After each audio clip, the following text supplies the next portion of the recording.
Hey everyone, Tyson Malcolm, Subaru Prince George here. I've been asked recently how to change the maintenance reminder that pops up every time you turn on the vehicle on.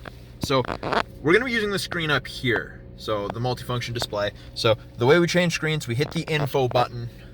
So you can see every time I press it, the screen changes. We're gonna go all the way to the bottom here.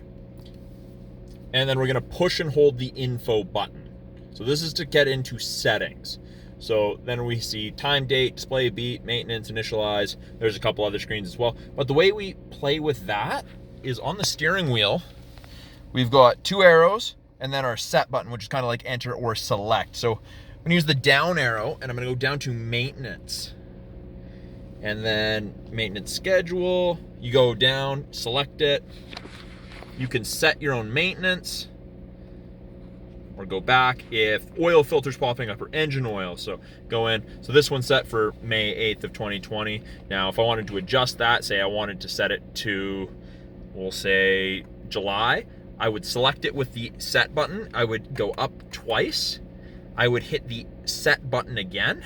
And once I get it to the appropriate date or the kilometers, either way, I would go down to set.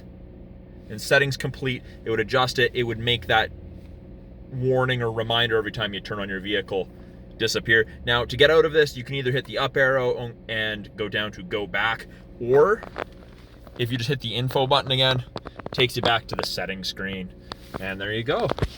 So that's a brief way to get rid of maintenance reminders, reset maintenance reminders on your Subaru. I'm Tyson Malcolm, Subaru Prince George. Talk to you soon.